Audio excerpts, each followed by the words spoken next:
Salem. And Dusty. And you are listening to the Sock Drawer Podcast on Realm of the Mist Entertainment.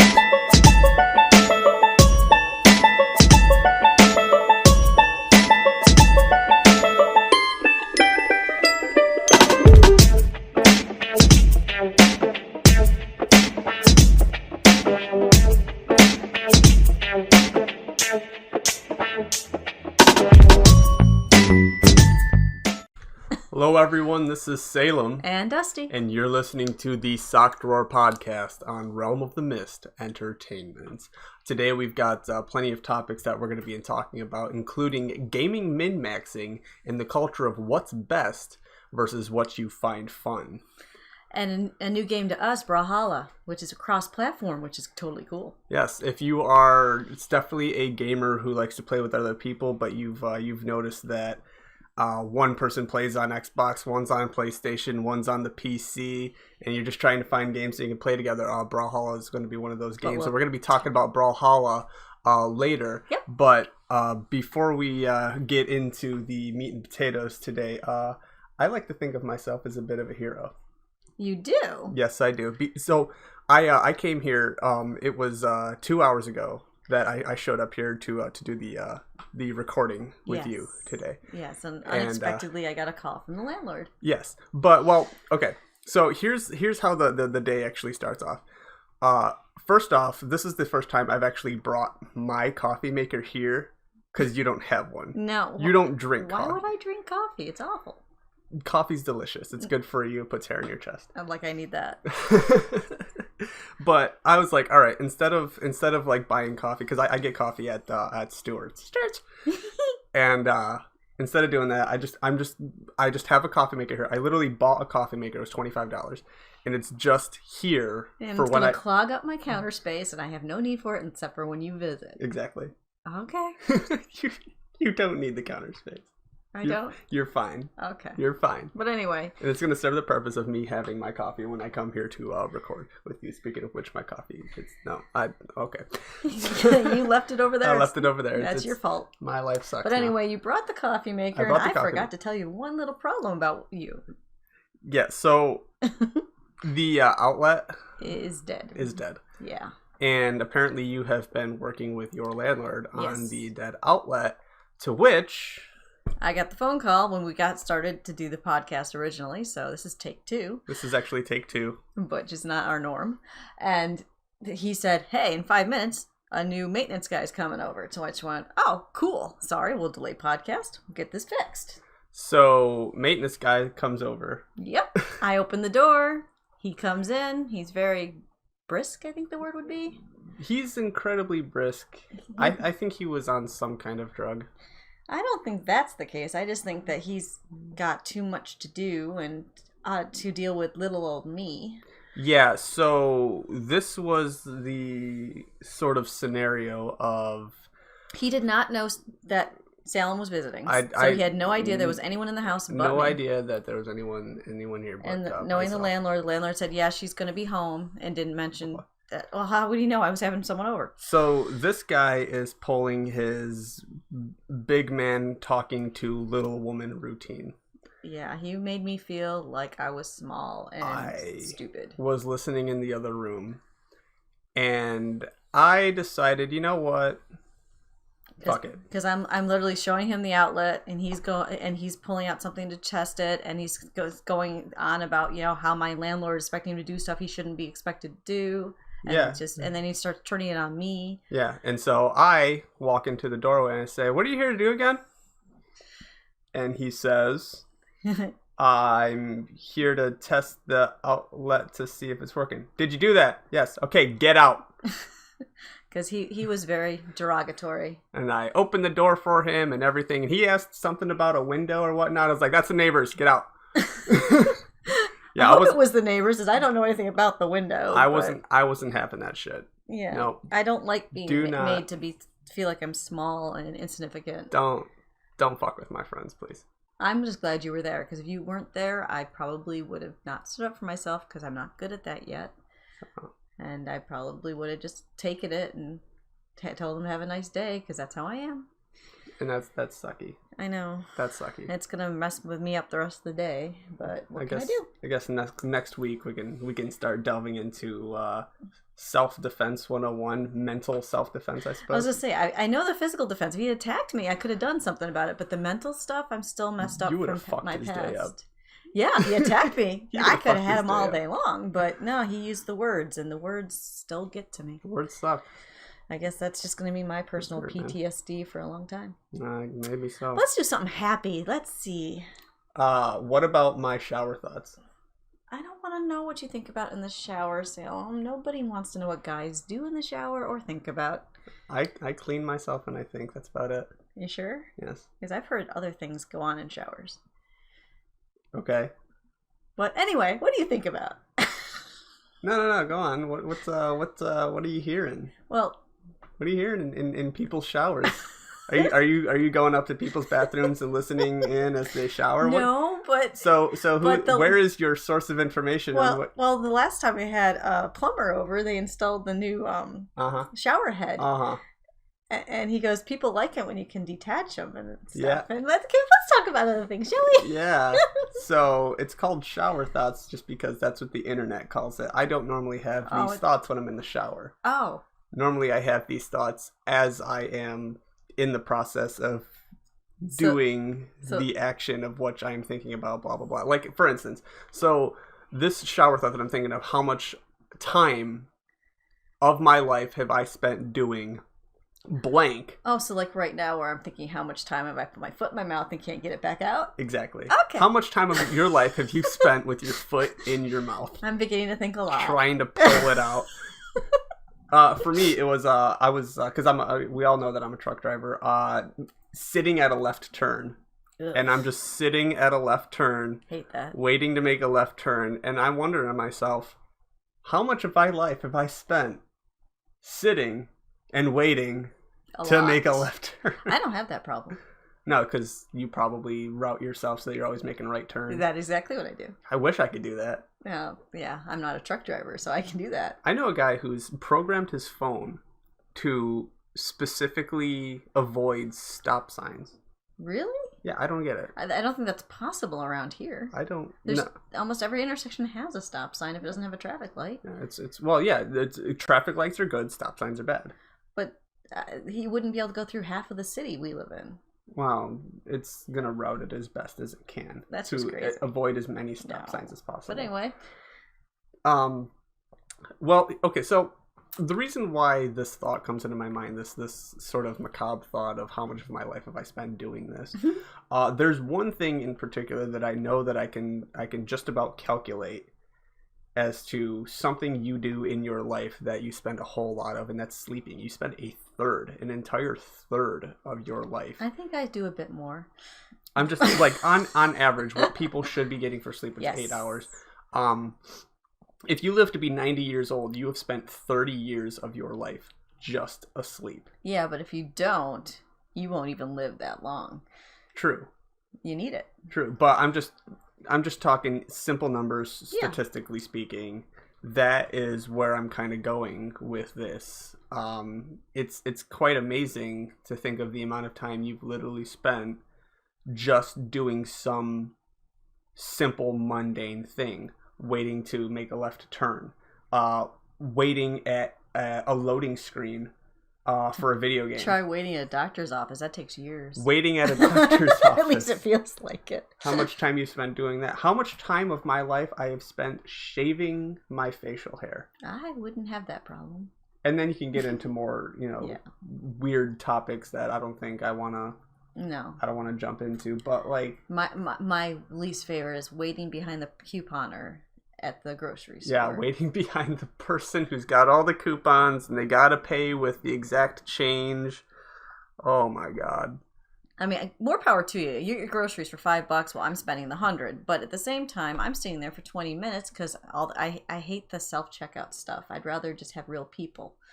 So I just wait and wait and wait and wait and wait. I'm more of a self-checkout guy. Yeah, you just like people losing their jobs. I know. It's not people losing their jobs. I want to get in and out as quick as fucking possible. Like, I'm assuming whenever you go into a store, you have a list. Always.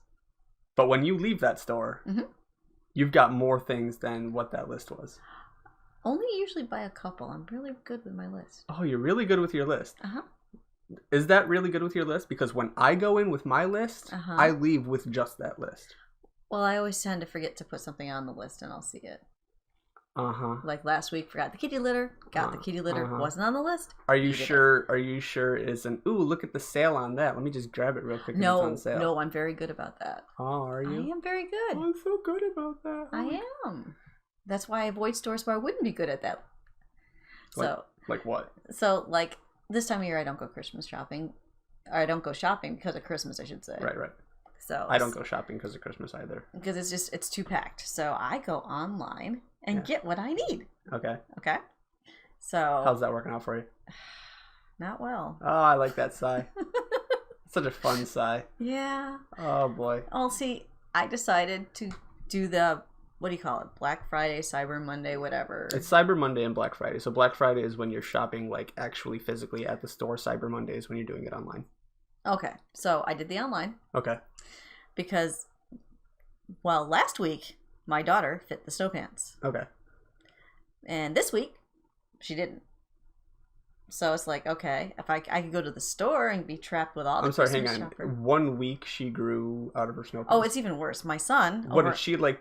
Popeye eat the spinach. It gets worse.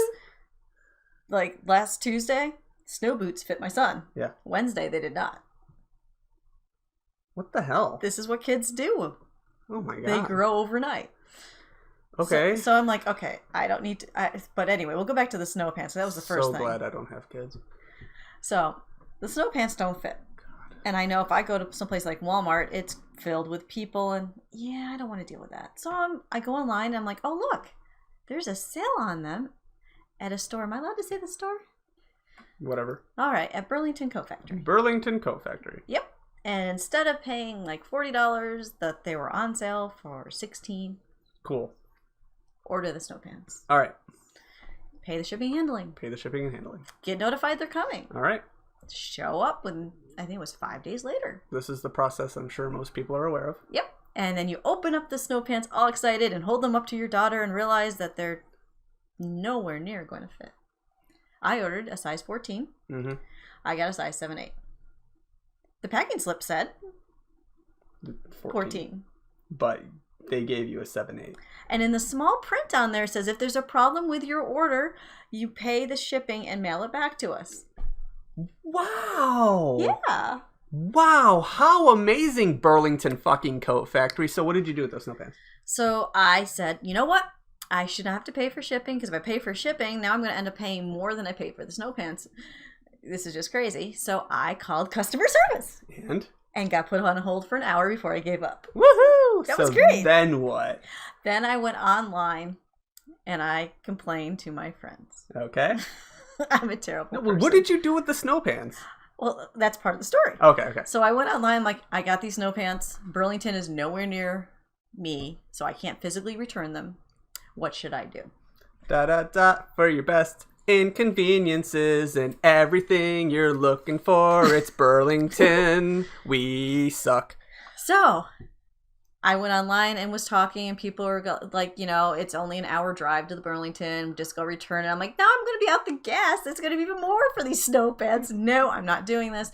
And out of the blue, I get a message off to the side from a friend of mine who doesn't even live in this state, and said, what size? And I'm like, what do you mean? He's like, I'm going to order snow pants right now and send them to you. Your daughter should have snow pants. You shouldn't be dealing with this. So I think tomorrow a new pair of snow pants is showing up. So I took the old pair of snow pants, which are still brand new in the packaging, and went, you know what? My downstairs neighbor has 3 or 4 kids running around. They're all the size that these probably will fit. Let me go find out. Did they fit? They fit. Good. So there was a use for these snow pants after all. Yeah, and they were which is all Burlington cares about, right, Burlington? Yep, and the neighbors were so excited. But it got me thinking, you know, social media is pretty handy. Because I know a lot of people are down on it. You know, it's bad, politics, blah, blah, blah. But see, I only do uplifting stuff on my social media. I probably post one thing a month. But for me, this past week has been really interesting, though. Okay. Because, like, I was, just online, just doing researching topics and stuff that we could talk about. And out of the blue, I got a message from a name that looked very familiar, but I didn't think it could be possible. Because I hadn't talked to the man in 20 years. Oh, okay. And out of the blue, I basically said, hey, is this who I think it is? And we talked back and forth, and I confirmed the identity of someone that I actually really liked way back then. It was a good friend of mine, but he went into the military and disappeared. Okay. And we he called me through the Facebook, which is neat. Called me through the Facebook. Can you say that again? He called me through the Facebook. Called me through the Facebook. That's a thing, right? Go on. I didn't know you could do that. Go on. And lo and behold, we got to catch up on 20 years worth of his military career, and thank you for your service. Thank you for your service. Because he did stuff that I'd never even heard of. I had to look up later to understand. But because of Facebook, I got to talk to him. And then that night, out of the blue, another Facebook call. Go fig.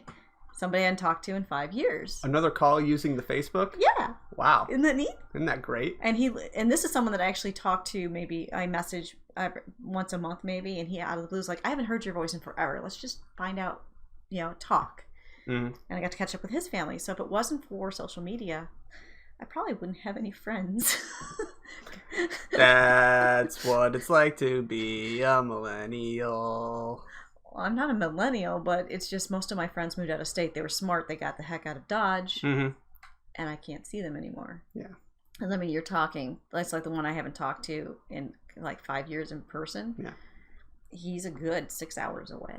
All of my friends are electronic. Yeah, lately. Except you. You keep popping over. I keep popping You're over. You're going to move out of state on me too? Yep. Oh, please don't. Oh, I really wish I could. Oh, me too. I'm so working on that. Oh boy, and I'll be all alone again. Right? Oh. Isn't that great? No. How about we get into the meat and potatoes of today's podcast? Well, we're going to be talking about a topic that was given to us by a friend of ours who was wanting to hear our input because we actually do share opposite sides of this. Yes, we do. Gaming min-maxing and the culture of what's best versus what you find fun. So they actually sent us this. I'm actually reading this verbatim of what they sent. One of my other virtual best friends. Yes.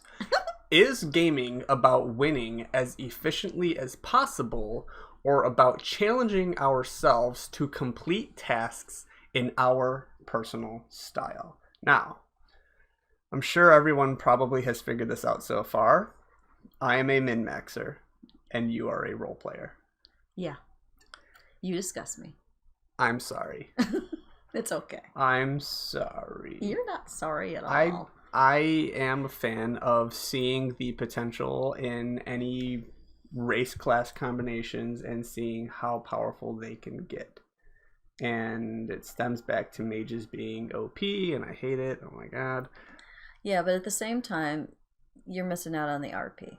No, I'm not. Because you're making something so hoopty and OP that can't be stopped, that those of us that are playing normal for the RP feel like we have to sit quietly and watch. It's the Salem show. I'm not doing that though. Aren't you? Am I doing that? Yes, you are. Examples.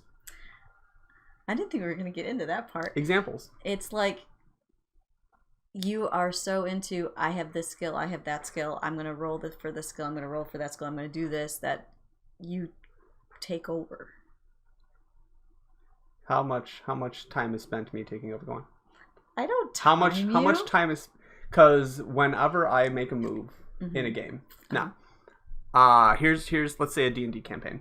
I was part of a D&D campaign with a couple of people. There was one person in particular that they had so much going on that they did their moves took maybe about 3 minutes, which is a lot of time for one move. The reason why it took so long is, one, they didn't prepare what they were doing in advance. They had to go through their sheets and whatnot, reading over everything that they were doing again, and then they would make their move, blah blah blah, and they would be explaining what they're doing and but that's not min-max. Explaining why. No, he min-maxed his character. Oh, okay. This is a min-max character. This is the type of character that I do not do. I min-max a character, but when it is my turn in, say, combat, okay, I am incredibly simple, one-trick pony. I am going to go up against the opponent and flank, okay? I am going to roll at a bonus because I am now flanking, okay? I add my sneak attack damage, okay? I'm done. Or I'm going to intimidate, or I'm going to make darkness, or I'm going to... That's roleplay stuff that my character has, and it's not me min-maxing the character. The character automatically has darkness because he's a drow. Because I could care less if I have 18, 17s. What I care about is the story. Yes, so do I. And... That's unusual for a min-maxer. That is unusual for a min-maxer. Most of the min-maxers I run across could care less about the story. They're all about getting the most stuff so they can get the most gold, so they can get the next hoopty item, so they can be that much better than everybody else. And the story be damned. Yeah, but what was that game we were a part of X amount of time ago that I was literally the plot hook with my min-max character? Because nobody else was going and looking for the adventure. Yeah. Well, again, you're different. I wouldn't have a problem with min-maxers if they still put RP as important. Yes. Most of them don't. Yes. So, I think a lot of the time that I spend doing the whole Salem show is role-playing. Yeah? I'm not sure that's true. Refute me. Go on. Refute me. Is my whole time that I spend Salem show done role playing? Not completely. Okay, go ahead. But there's a good portion of it, yes. Go ahead. So what's the portion that you're not liking here? Oh boy. I think the way you overshadow the entire group, but that's a different topic. We're talking about min-max and RP. Min-max and RP. So you are RP. Yes. Okay. So you're role playing, you're definitely immersing into the story. Yes. What's your character's background? Which one? Your newest one. The one I just started yesterday? Yep. What's your character's background? Did you play a game with that character? Yes. So your character has a background story? Yes. What is it? She's a wood elf. She was raised with wood elves. They have the usual family of hunting and, gathering, living, close to nature, the whole 9 yards, and she wanted to know if there was more. So she went out into the world, and she's starting to find that there's laws and stuff that she doesn't believe should exist, that humans are ridiculous looking for gold, and she doesn't understand why, that kind of thing. So you're an elf. Yeah. That's like by the book elf. Well, I don't want to go too into the background because I made her very young. Right. If I had an older character, then I would have a lot more backstory. I'm just throwing that out there. You literally just copy pasted the book. I did not for your role play of your character. I've played characters in the past that had huge backstories with wars and bad stuff happening and all that jazz. But this time I'm like, let's play something young that wouldn't have all that experience. And I didn't want to have the typical, oh my god, all my village was burned down and my parents are dead and everyone is dead and I must avenge them. I don't believe in that. I don't believe in my parents have to be dead for me to be an adventurer kind of thing. No. I don't. No. My character is the way he is just because that's just what he chose. Mm-hmm. Parents did need to die. Nope. My character's parents are still alive, probably very disappointed right now. So then we go on to the question of, is gaming about winning as efficiently as possible or about challenging ourselves to complete tasks in our personal style? That is actually something it's tough for me to answer this question because the games that I play are vastly single player. He's talking about RP games like D&D or even LARP. Yeah. So here's what say Castlevania Symphony of the Night. No, you can't take that. That is a role-play game. He's talking about role-playing with other people. Role-playing with other people. That's why I said D&D or LARP. This is a game that you can min-max, or you can challenge yourself to complete in your own personal style. I know, but that's video gaming. That's different. He's talking about RP with other people. Does this right here say anything about video games? I know. Between culture of what's best and what you find fun, does that say anything about video games? No. So, but we are using examples of anything that we can take into consideration. Fine, but I know that's not what he wanted to hear about, but okay. Then you can go on and talk about what you wanted to hear about when I'm done with my example. Oh, how rude are you today? Oh, how rude am I today? Go ahead. But it's to help get the point across. All right. Okay. So, Castlevania Symphony of the Night. Mm-hmm. I play the game to get the best equipment that I can. I equip the guy with the best equipment that I can, and I beat the game doing the best equipment that I can, period, blah, blah, blah. But it's one of those kinds of game where you can go back and play through it again and again and again, just with all the stuff that you've collected. And I do go back and I put on the lesser equipment, and I use the lesser abilities and whatnot in the game to see if you can actually play through the game poorly with your bad stuff. But it's designing the way you would like the character to be designed, playing with the weapons that aren't as good, but I like the way it looks and the way it has different skills and abilities and stuff like that. But that's video games. Okay. Video games by nature are made for people to get the best stuff to beat the main boss. That's how video games work. Okay. That's different. Okay, so now your example. Because it's like, say you're sitting down to D&D. Are you playing that just to get the most hoopty stuff so you can try to defeat a god someday? Or are you caring about the different interactions with the people and the story that's being involved? Definitely depends on what the story is. So when you're interacting with other people, should it all be about get me the best so I can be the best? Or should it be have everyone have fun together? I do everything in my power to make sure everyone can have fun together while also obtaining what I want to obtain at the same time. Which is the way it should be. Which is the way it should be. But that's not the way it is with a lot of min-maxers. And that's a min-maxer issue. Mm-hmm. But then you're going to have a game that's full of min-maxers with no RP. I can't imagine even being part of that. I've heard of games like that. I've seen LARPs like that. Where the people that were all the hoopty would talk, not even be immersed in their character. They would just be comparing, yeah, I can swing 15 and I can do this. It's like, where's your character? So, when it comes to a min-maxer, most of the time their character is them. Oh. It makes it easy for them to just be them, min-maxed. You know why people do that? Because in real life, they're not very powerful. They're just a person who probably has some sort of dead-end job. And they get to live in a fantasy setting where they can be powerful. Okay, I can see that. And so they'll min-max and they will be themselves as this powerful character being. I can see that. So, but then you got people that roleplay is important to them. And they do their roleplay stuff.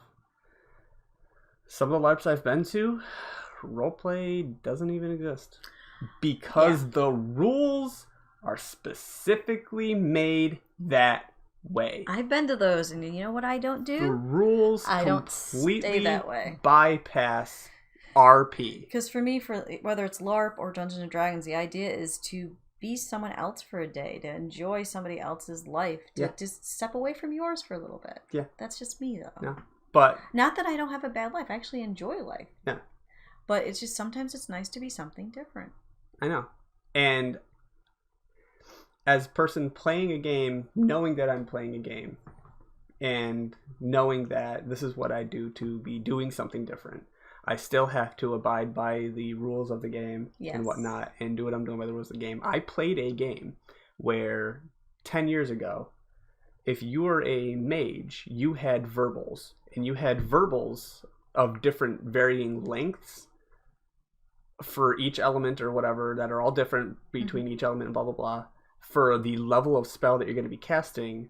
And so one of the verbals for necromancy was, I invade the sanctity of spirits and defy the laws of death to cast. See, that's blank. really cool. I used to have a lot. That's like really that. Cool. You're got your arms waving around like you're and definitely it takes pulling time, the power, and it's taking the time.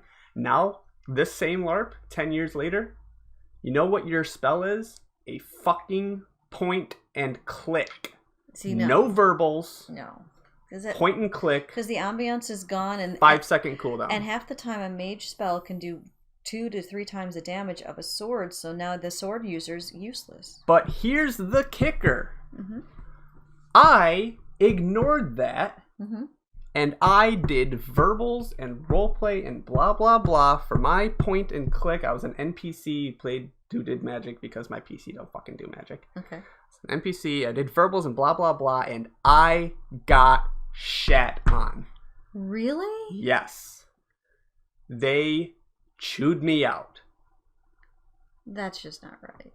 That's why I'm in Max. Because fuck you and taking away the roleplay. You took away the roleplay. See, that's a different situation completely, though.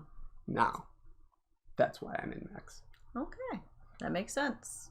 So I guess I need to min-max more is what you're saying. Yeah. So essentially what I did was I tried to challenge in my personal style because I found it fun and the man said no. All right. I gotcha. Well, So now I that we've said, managed to "Fuck bring the man." everybody that's listening to us to either anger or depression, how about a little fun thing that happened in my last D&D campaign? So what happened? Well, I tend to bring them over, and you were there because we had what 5-6 people over. Yep. And it was interesting because there are people that it's a pre-existing D&D group. Oh, yeah. Oh, okay. So I didn't know how they would handle cats in the room. Yeah. Turns out they adore cats. One of them has 37 cats. Oh my god. I know. It's a lot. Oh my god. But yeah. Not in their house. Oh my god. They're barn cats in Okay. Okay. But anyway. Okay. So we're playing and Oh my God, Patches. And no, Patches is not my invisible friend. He's real. You sure? Uh-huh. I've never seen him. You have too. You've been in the room gaming with him. I have no idea. These guys haven't seen Patches. No, they have not seen They haven't seen us. Patches doesn't exist. Patches does exist. But anyway. Patches. No, they hear our voices. We exist. Oh, okay. We're right here. I gotta get Patches on the show then. Oh, yeah. But- Patches don't exist. But anyway, Patches it is for some reason is playing on top of a cooler with his dice instead of the table. Okay. Cinder jumps up on the cooler and snatches the D20. Oh, boy. So, cat playing with the dice. Next thing we know, he threw the die and it went across the room. So, unfortunately for Cinder, he rolled a 1. He crit failed. The dungeon master did see he rolled a 1, so he lost his ability to play with the die. So he was out of the game, but he tried. That's gotta suck. Could you imagine crit failing and then just being tossed out of the game by the DM? Like, no, you rolled a 1, fuck off. That's exactly what the DM just did to that poor cat. All he wanted to do was play and be involved. All he wanted to do was, I don't know, throw a fireball or something like that. Can you imagine Cinder with magic? That would be so disastrous. Cinder the fireball. Cinder the klutzy cat with Cinder magic. Fireball. That would be a disaster. Having a cat. Yeah, the age-old cats land on their feet. Haven't met Cinder. It reminds me of, like, if I've ever played, like, a ranger character or whatnot, how, you get an animal companion at, like, 2nd level or something like that for a ranger or a druid or whatever. And I really don't feel like dealing with animal companion stats and whatnot, so I literally just get a cat and tell it to stay home. Just stay home. You're terrible. I'm the worst. I'm the worst ranger ever. I'm actually learning how to do that, but we'll talk about that once I get more under my belt because I've never done that before and I'm trying something new. Trying something new. Good for you. Mm-hmm. Good for you. Speaking of something new. Oh boy. One thing that frustrates me. Okay. Is I play PC. Yep. You play console. Yep. My daughter plays PC. Yep. My son plays console. Yep. My friend in Buffalo plays PlayStation. Yeah. So the console in question that we were talking about earlier is Xbox. Yeah. So now we got Xboxes, PlayStations, PCs. Nobody playing together, even though the Xbox people probably should.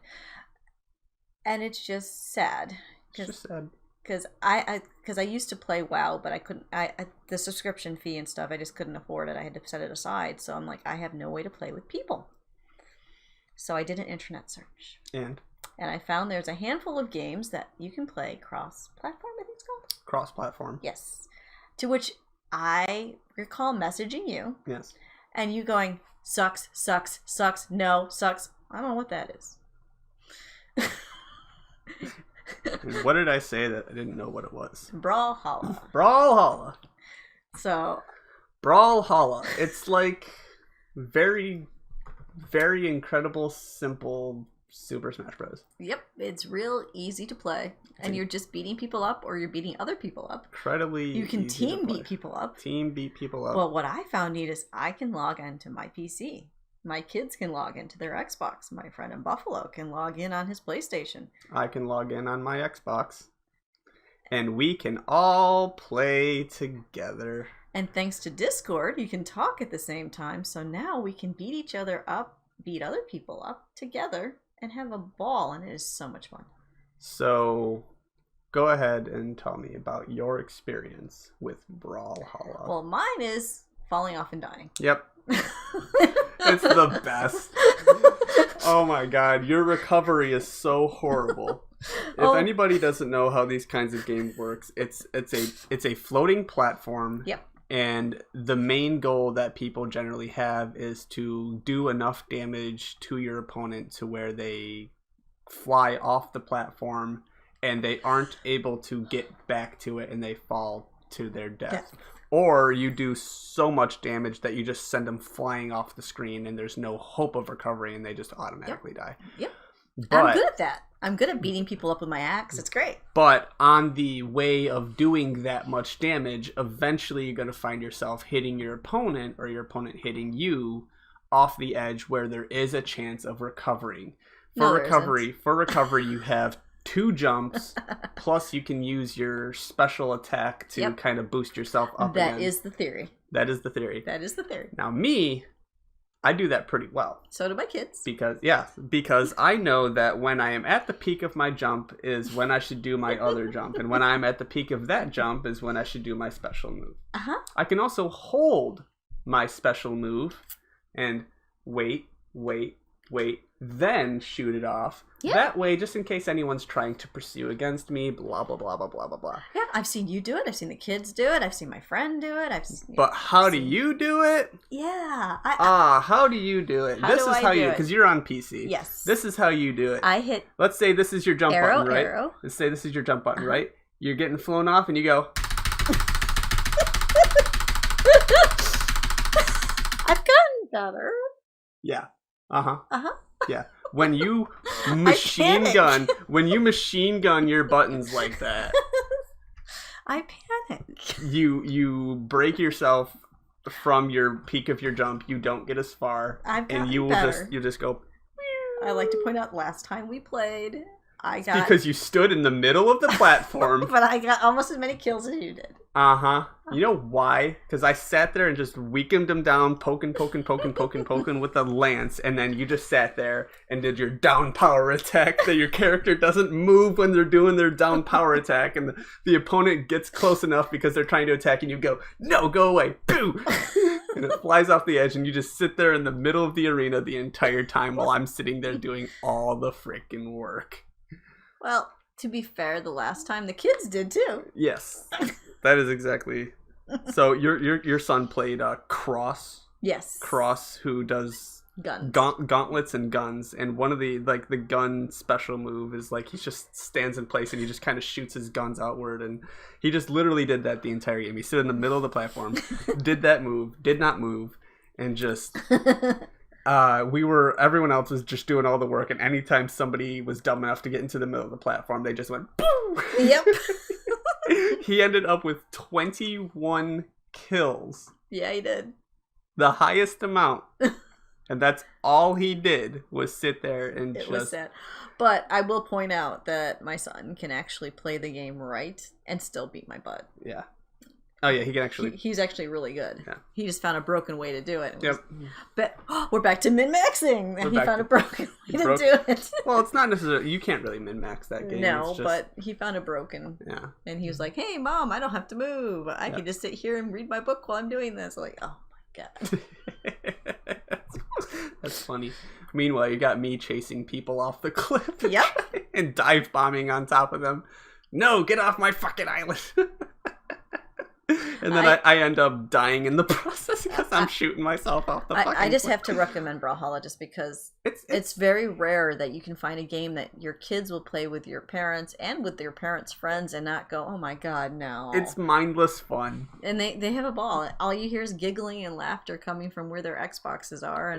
And I'm sure my saying bad words at my screen as I fall down to my death are amusing. Yeah, it's fun. It's fun. Discord picks up all that, doesn't it? Yes, it does. I need to mute myself. Slams the mute button. Fuck. I don't bother with that. Gamers don't bother with trying to mute their frustration. They just go, fuck. I made the mistake once of trying to do where you hit the button to talk and forgetting that I need my fingers to actually play the game. So I spent an entire game not talking to people and not understanding why they couldn't hear me because I was a moron. So then I moved it so it was closer to where I needed to be, but my finger would slip, so I would be talking and then I would actually be doing attacks I shouldn't be doing because I've been terrible. Oh my god. So glad you're not like a concert pianist. Oh my god, no. That would be a disaster and a half. I think because I'm looking at something right here, and what? I just came up with the question here, and I'm sorry I kind of broke away. That's okay. Is LARP immersion hard? And I think we actually just covered that recently. Yeah. Is being immersive in LARP hard? And I think the answer is yes. Yeah. It depends. It depends on the rule system. Well, it depends on the rule system, and it depends on the people around you. Because if you're in your character and you're, wearing your garb, and you're like, I am this broody dark mage, someone comes over and goes, "Did you try the new ice cream over at the ice cream stand?" Mm-hmm. It's done. It's done. You're done there. Yeah. So LARP immersion, or immersing yourself in any sort of roleplay setting, if it is more so a live setting, say in a D&D group or say at a LARP, it heavily relies on two things. And these two things, the only reason I'm separating these two things from your own personal, immersing yourself. Yep. These two things are the rules of the game. Yeah. And other people. Yep. Other people, well, humans in general, are so chaotic in their nature. It is incredibly difficult to rely on other people to help you stay immersed in the game. Yes. Because I can tell you, the LARP that I've recently been helping, because it's a brand new LARP starting out, is totally immersive, and the rules actually help you with that. Yeah. Because it's very customizable, and it's really a good LARP called Otera. But the problem you can have is, if you get into the middle of, I'm in this cool, module, or I'm doing this, going after these bad guys, and there's a pause in the game, and somebody goes, "Hey, did you see the latest Avenger movie?" What are you gonna do? Yeah. It all comes down to people, and that's not the game's fault. Yeah, it all comes down to really just people breaking character to talk about whatever when there's a little bit of downtime. The hard part is keeping people role playing through the 5 minutes it takes for them to set up the next thing. Yeah. And it's literally 5 minutes. It's not that long, people.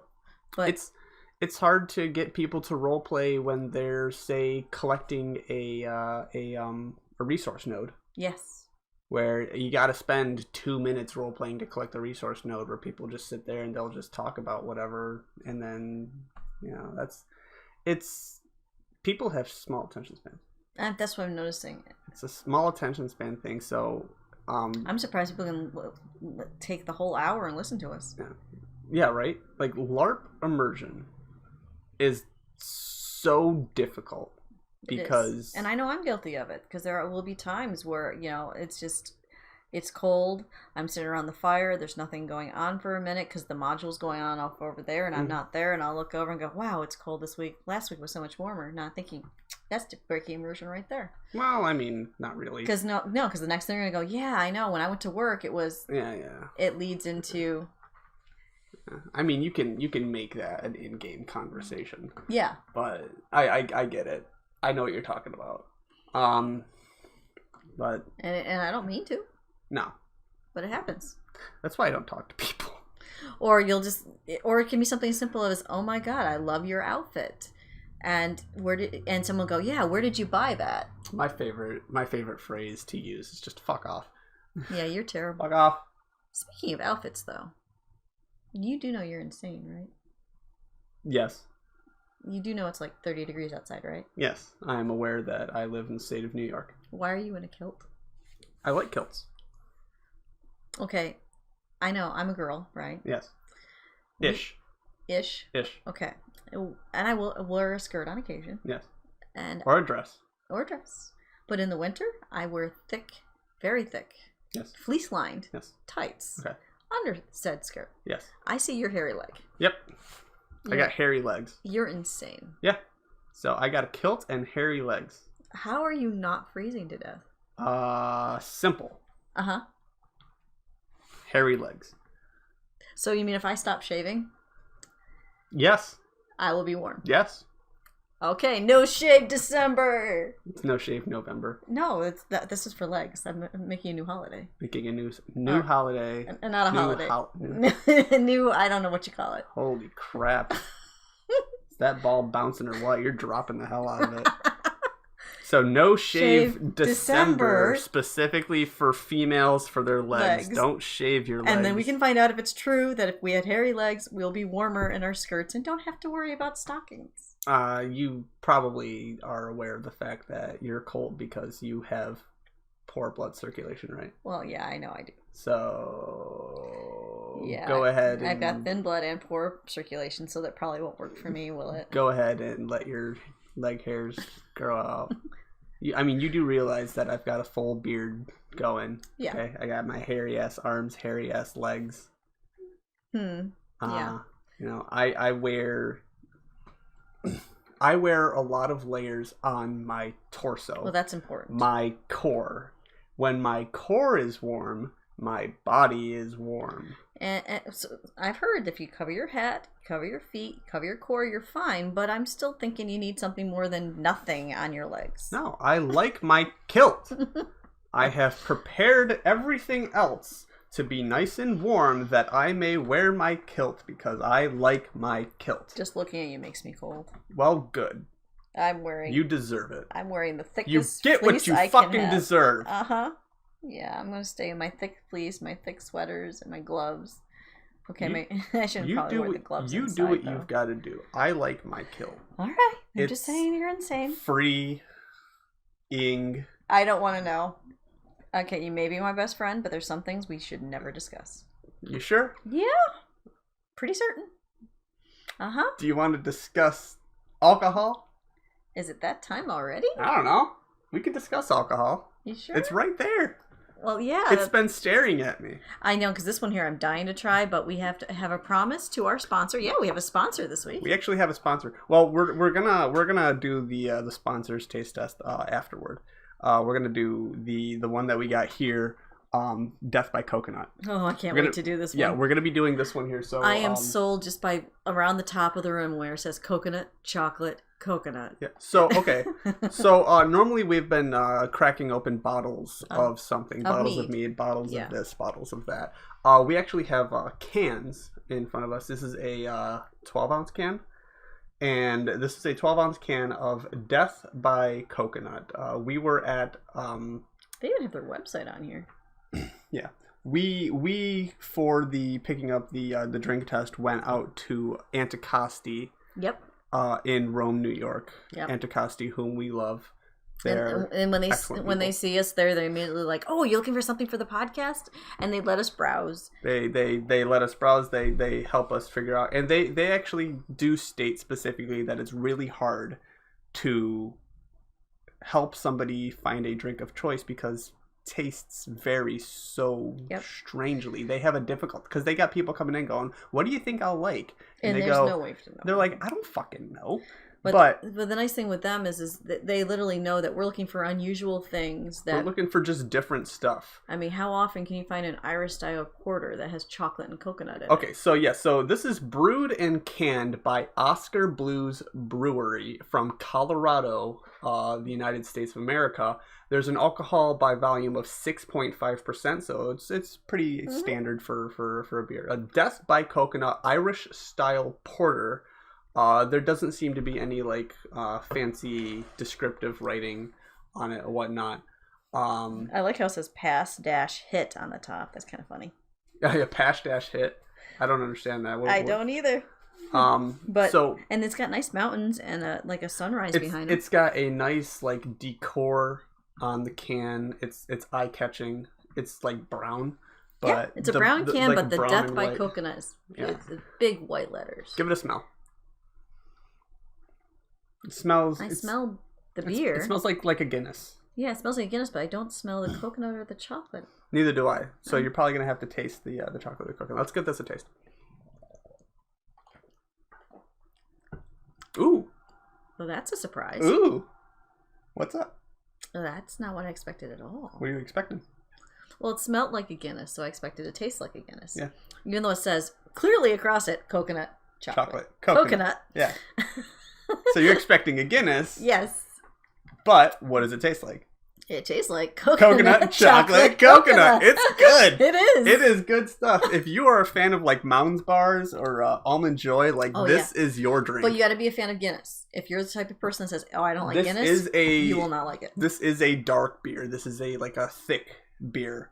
I described like Guinness as a meal in a cup. Yes. I would like to definitely describe this as also a meal in a cup. No. This is a meal with your dessert in a cup. Yeah. Yes. This is a very good tasting alcohol, in my opinion. What I find interesting is usually when you drink a Guinness, you get the hop or whatever you want to call it, the taste afterwards. Yep. This leaves you with the coconut. Yeah, this gives you coconut. I love coconut so much. So obviously your tastes are gonna vary here. If you don't like coconut, you're not gonna like this. If you don't like chocolate, I don't care much about chocolate. If you don't like a dark beer, you're not gonna like it. Yeah, if you don't like a dark beer, but this, oh my god, so good. How many definitely of these suggest. Came in a packet? I think it was 6. It's either a 6-pack or a 4-pack. Oh, I think it's a 4-pack, which means the other 2 are mine. They're in your fridge, so. All right, but while that was great, I gotta clean my palate because we're gonna do 2 today. Yeah, we actually have a second one. Anacostia. So Anacostia actually handed this one to us. So I bought Death by Coconut. And it was X amount of money. I can't remember how much it cost. I didn't really care. And then they came over and said, really, we've got something that we really think should sell, but it doesn't. So could you do a taste test and see what you think? So here's what's going on with this can that I'm looking at here. First off, it's got a name. It's got a cellar door.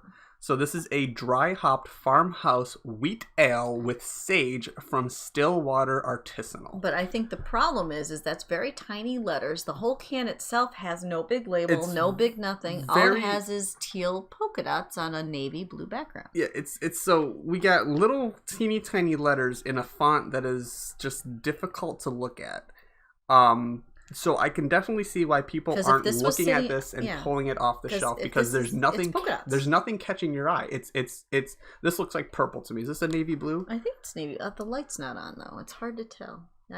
It looks like purple to me, and then you've got teal polka dots. That is it. That is all you are looking at when you are looking at this can. There's nothing eye-catching about this. I think that's why it's not selling. Like some sort of hipster design. Of course, we haven't tried it yet, but a lot of it. They were trying to be abstract or whatever. A lot of it has to do because if I sit Death by Coconut next to it. Yeah, Death by Coconut sitting next to it looks like, oh my god, I want to grab this off the shelf. This looks great. It's got Death by Coconut, big bold letters on a silver and brown background. You got the mountains there. You got lot of cool stuff. This here just reminds me. It reminds me of something I used to see in the 80s, which was a soft drink that just sat there and can't buy anymore. This doesn't look like it's... Like, when you look at a can of Coke, first off, you're looking at red. Yeah. Red makes people hungry and thirsty. Mm-hmm. But you're also looking at that familiar... style of Coke can, and there's actually literally limited edition cans and bottles that have specific looks that are eye-catching, eye-appealing. People want to drink this product because it looks good. A chef friend of mine once said that you can plate dog shit to make it look incredibly good, and people will eat it. Plating is everything, and this here has no label. This here has nothing. It's got nothing. Well, I suppose if you like polka dots, but yeah, but that doesn't mean that it tastes bad. No, and we don't know that. Let's take a whiff. So we're going to take a whiff of this. It almost smells citrusy. This smells citrusy, which means that this is telling me when I smell citrusy, I smell very hoppy. What's weird is I also smell grass. Yeah, this is an India Pale Ale. Well, grass? Like lawn mowing grass. You're talking dry hopped farmhouse wheat ale with sage. That's what it is. Okay. Sage. So this is going to be an IPA. 100%. Okay. I do not like IPAs.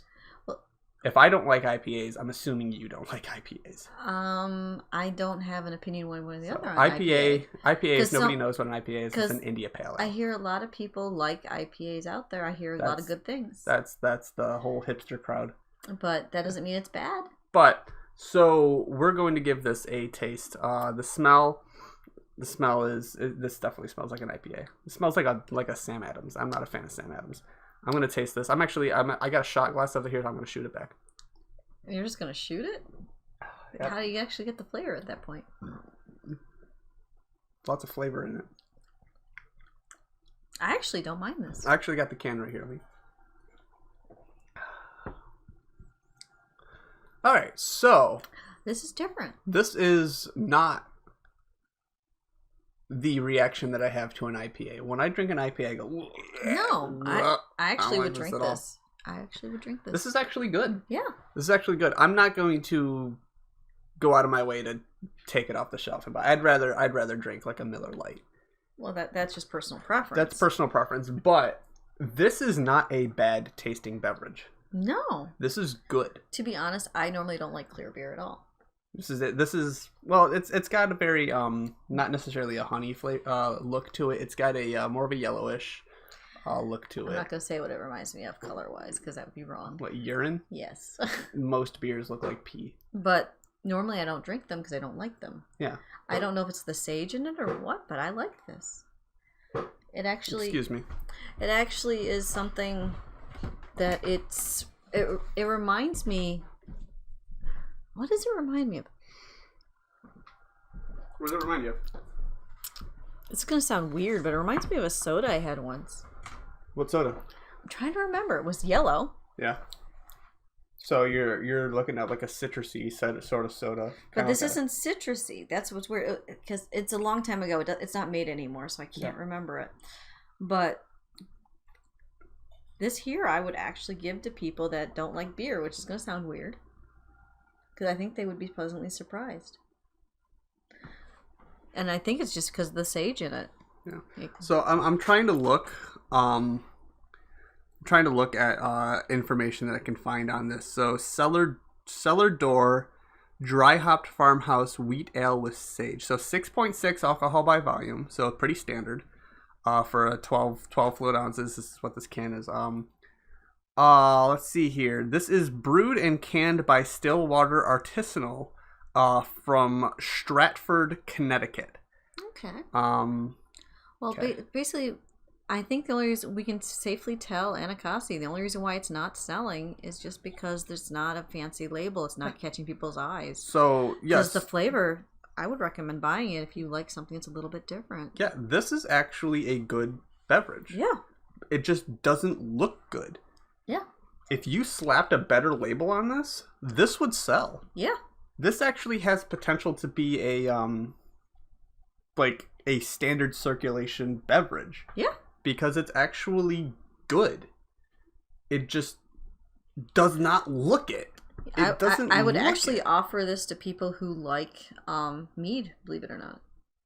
Wow. Hang on a second. Because it doesn't taste like standard beer. It's got the naturalness to it that gives it a more, earthy flavor. Yeah, this isn't a beer where, like if I get a Miller Lite on tap, I know what I'm drinking. Yeah. If I get a Bud on tap, I know what I'm drinking. Yeah. That's your standard.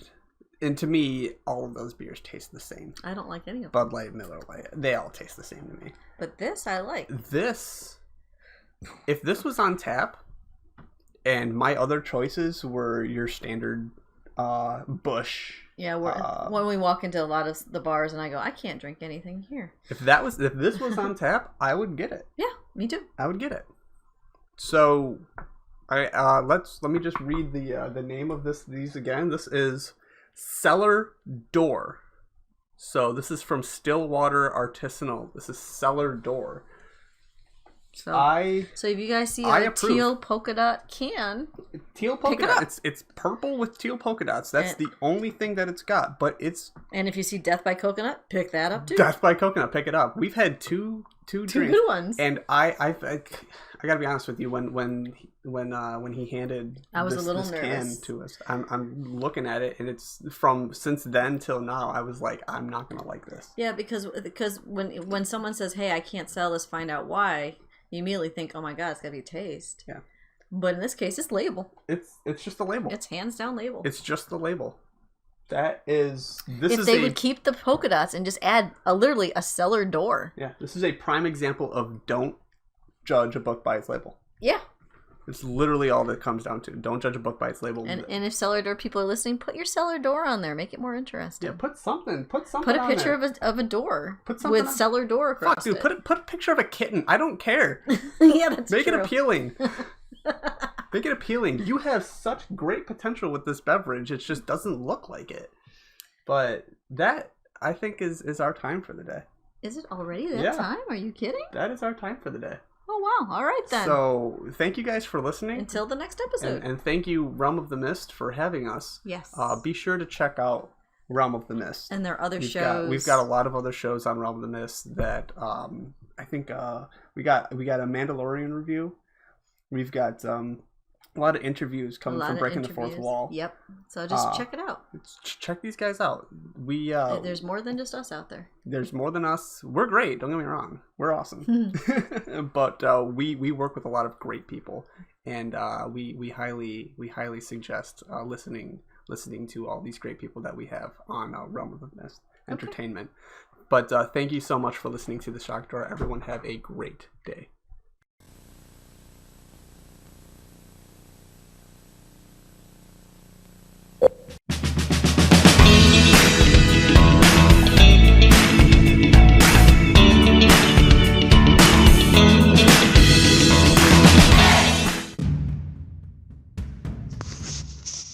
From celebrity interviews to Star Wars, to things that shouldn't be said but had to be said, to conspiracy theories, or maybe just a night of playing Dungeons and Dragons, whatever the podcast you're looking for could be found here at Realm of the Mist Entertainment.